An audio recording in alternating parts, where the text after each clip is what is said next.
Thanks for joining me today. I'm with Julia Carlson. Julia, we decided to sit down with you today to talk a little bit about your business planning practice, because what I know about you and the way that you work with business clients is that you're a lot more than sort of financial planning or a particular technical expertise. And what your clients have told you is that they value a more kind of rounded, well-rounded, and more thoughtful and more complex set of services to business clients than what maybe a traditional financial planner or other kind of technical advisor would offer. Did I get that right? Are you doing a lot more than what you probably would have done when you started your career in professional services? Oh, yeah, absolutely. I think starting out in financial services, it was all about finding the best investment and retirement planning, a little bit of wealth management or legacy planning. But now, as more and more business owners have come to us for help with designing their exit strategy and their exit planning, it's very clear to us that they need so much more. And what I mean by that is they need to have a proactive tax plan. They need to know what's going to happen and how much taxes am I going to be owing prior to deciding to exit their business. We also want to make sure that they have the corporate structure and the management team in place. A lot of business owners, they build their own business and they have so much of that intellectual capital in their heads. And so helping them create structure and processes gets that out of their head onto paper, and it brings a lot of clarity, most for the employees that work for them, but also it creates more value in their company as that they're starting to think about moving that to the next generation or possibly selling it. I think that makes a lot of sense. Let me see if I can take sort of those in pieces. So we have financial planning. So you do sort of, what we would call traditional financial planning, and lots of people can do that. And then what I'm hearing is you're doing kind of maybe like another concentric circle outside of that, which is things that are kind of personal financial plan adjacent that maybe someone else isn't going to do, and you can connect them to the fact that the person is an owner of a privately held or a closely held business rather than, just a highly paid executive of a corporation or something like that. And so what are the most common things that are, I don't think this is a technical term, but what I'll call financial plan adjacent, sort of things that, your clients, because they're business owners, are also going to need. You mentioned tax planning. Are there other things that they need to be thinking about that are very common and that you're sort of always watching out for? What are those? Yeah, I think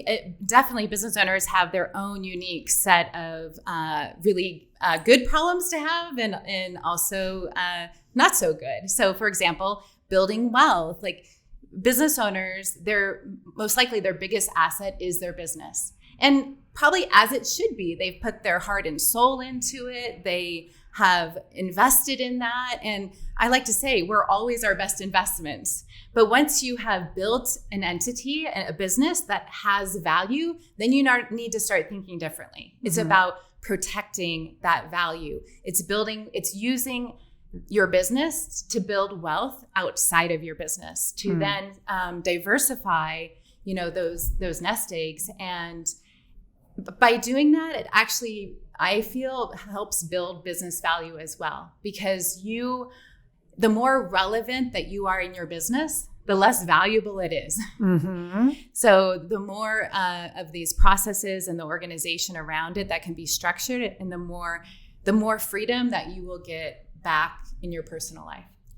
I totally agree, but would you say that it's intuitive to business owners that they need to plan for things outside of the business? Do they resist that idea? And if so, how do you sort of shine a light on it in a way that makes sense to them? I've definitely known a lot of business owners who either thought that they didn't have the time, or that it didn't make any sense, or that it was not going to be as ultimately maybe lucrative, for lack of a better word, for them to invest outside of their business. And so do you find that that's, that there's a lot of education that's required, or do you find that business owners are wanting to do it, but they just don't know how. So then you show up and you're sort of like the hero in their story because now you're helping them. Where are they in your Yeah, work? I think we all know, as a business owner, I know that I had to get my plan in place, but there's always something that's more urgent.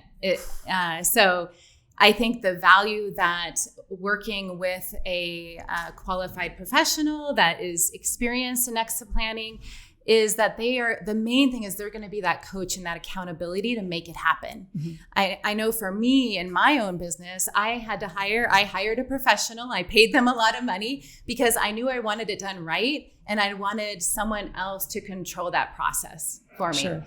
And so I think that that's exactly what we do for our business owner clients is they trust us and hire us to help facilitate this process. And it doesn't take, it's not a short process. It takes time, and but it can be really enjoyable. And the peace of mind that comes at the end when that business owner knows that a plan is in place, their family's protected, their business is protected. It's just a tragedy to when you see someone dies and they have done no planning and there's no legacy in the sense of that business oftentimes can't go on because there weren't plans in place. And 100% of business owners will exit their business at some point. True. I've learned that from BEI. Mm-hmm. So what are the most common things that you're doing in that area where you're going sort of through the door into the business, and now you're saying, okay, there are a couple of things I can do that might help you here. What are those? Yeah, I think I do have an intuitive sense about when I'm working with small groups or management teams of how to facilitate to make sure that everyone's being heard. And then also we do assessments. So I know how the people are wired in the room. And for me, I want to understand what their sweet spot is, because we're all great at different things, which is why this world works so well. But oftentimes there's no clarity around that. In a small business, kind of the business owner is doing all of the things and the next generation thinks that they have to do all of the things. And so when you can, sit down with the key people in the business and really organize around their strengths, then a lot of those conflicts subside because there's order, or there's an appreciation of how you're wired differently than me through the assessments that we take. So it's kind of funny because just based on the assessment, I can see how they're going to, where their conflict will be. Did you go to additional training to develop that skill set, or did you just kind of out of necessity from seeing the need with your clients and looking around and thinking somebody's got to help these people? How did you add on that aspect of your services? Well, I have participated in a lot of business owner programs that have taught me some of these things, but then also we've implemented it in our own business. So we have 15 employees, and we've done a lot of internal training and assessments, and I've just gotten really intimately involved in those because I've had my own journey of figuring out what's important to me and struggling with other people in my business. And here's the thing about early on in my business, I started my business when I was 23, and I hired a lot of people like me. Right. And I had so much turnover. It didn't work. It didn't work until I discovered the magic of diversity. So diversity is someone that is bringing a different perspective. And so so the more diversity you have in your business, the more that you're going to be wholesome in solving problems. But the way you solve problems may be totally different than the way I do. So I need to generously listen to you. We need to have safe environment that everyone's voice matters. And it's just this inclusive environment that fosters a cooperative, high performance team. I see. I think that makes a lot of sense. And so as you carry that forward, then, what do you think are going to be the areas in the future? So right now it's 2021. In the next, 3 or 5 or even 10 years, where do you think are going to be the areas where owners of privately held businesses, small and medium-sized, middle market and lower middle market businesses, what are the areas where they're going to need the most help and support and sort of solution finding or creativity from their advisors? What do you think is going to happen? Boy, I think that and I've seen this in my own clients, as the baby boomers as they get wiser, older, and they're really ready to stop working. But what the hardest thing that I see is letting go. They just, it's like they need to be able to have those conversations with someone, not their kids, that will say, listen, your kids may not run this business like you have, but it's going to be different. And you need to trust that and just let go more. And so oftentimes all this technical things of making the plan work and reduce taxes, and that's a given, or that's what we can do. But I think the things that are important is to be able to have those hard conversations with our clients, hear them, help them think about. It's like they don't know what they don't know. Sure. So it's like helping them to look at things from a different perspective. And often a facilitator, an outside party can do that. And then not only that, but then walk with them through that transition. And I've had to say, go fishing for a month. Don't come back. Let your kids do this, because it's hard to see it when you're in it. Sure. I think that makes a lot of sense. And I think you really hit on something when you mentioned that business owners who these are probably just people who even can articulate a strong desire to transition out or exit or back away, or however they would say it, really struggle with the idea of someone else doing something different and the different being valid. And so when you said that, I know so many owners who've been in exactly that situation where it was really hard for them to wrap their brain around the idea that somebody could do something differently than they did and have it be just as good and maybe even better. And I will say also, in our business at BEI, I've had the same struggles where I've had to really consciously remind myself that if somebody got the thing done or accomplished the goal and they did it in a way that I didn't think of, then isn't that a good thing? Absolutely. Isn't it maybe even better than me having done it my way, or me having told them how to do it? So with your clients, the more you can support that, then not only are you building that sort of, you stepped away, you're less critical, now your business has more value, but you're also kind of improving the dynamics among the ownership or leadership generations, right? You're sort of making them function more smoothly when they can be more open and more flexible with each other. Yeah. And I also think that it's really important for the exiting business owner to have a clear vision of where they're headed. So, most people think an exit is like done, but no, let's think beyond that. Let's have an inspiring future that you're looking forward to, whether it's travel, whether it's being with grandkids, whether it's just freedom from having to go into the office every day. It's like I try to get them to really think about designing this life beyond the business that will essentially pull them into it.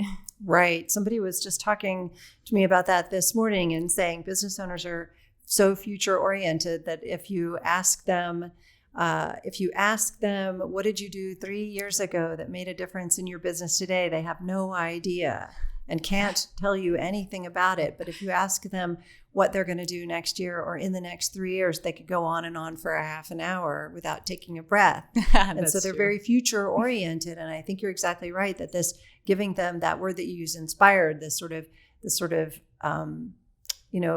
something ambitious. Yes. And something that sounds like an accomplishment is so much more in line with the entrepreneurial mindset than ending, stopping, backing off. Those aren't really things entrepreneurs are particularly wired to do. So I think maybe you've hit upon something with your kind of, your style of setting the future desires and targets and accomplishments and the amazing things that they can do because entrepreneurs are kind of wired to head directly for those things, right? Yeah. Yeah. And then to start seeing their business as a legacy. right? So as they shift into that next stage of life, then they get to sell it, look back and celebrate, that legacy will live on. And I think acknowledging that is really important as well.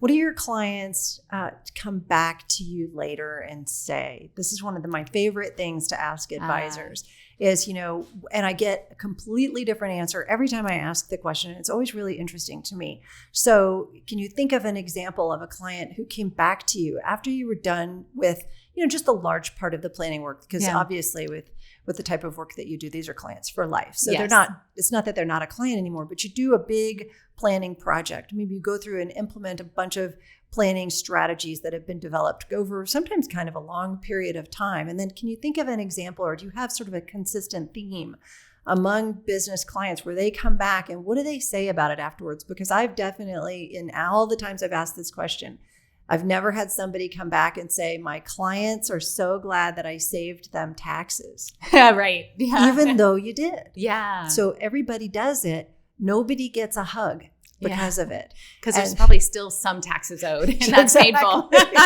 Exactly. And so they just, it doesn't give our clients that kind of the feel, it doesn't give them the emotional kind of success story. And so what do your clients thank you for? What do your clients mention? What do they tell someone that they refer to you? What do they look back on and value about the experience? Yeah, well, what comes to mind from mostly all the plans that we've done is that peace of mind, is that sense of freedom that they have done the work and they now have a path to walk on.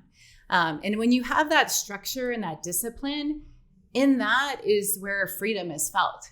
And so we don't get that feeling until we go through the hard work of the plan and to get there. And so I think it's just that freedom to go live life, that they know that they have this plan in place. They know it will be successful. And it's just that joy of experiencing that next stage of where they want to go.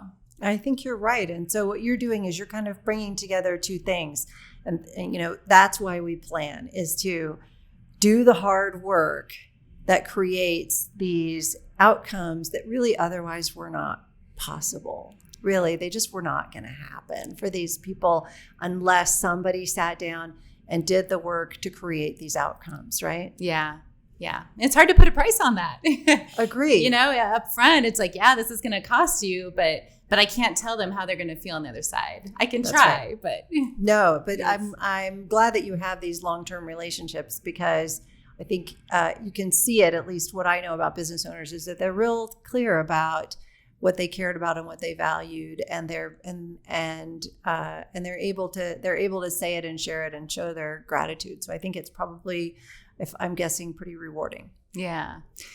Well, thank you so much for being here today. This has been really fun. And I think that, what we've learned is that there's a lot of value in taking our core expertise and expanding it in the directions that you're personally well suited to fit. Don't force yourself into a box or a path as an advisor that you think other people want you to do. Business owners should look for professional advisors who have something extra to offer beyond their traditional or, sort of, dare I say, commoditized expertise in some areas, like somebody who has something more, because I think in your practice, the whole is greater than the sum of its parts. And Absolutely. That's where you're going to really deliver that value to your clients. So I really appreciate you joining us. Thanks for having me.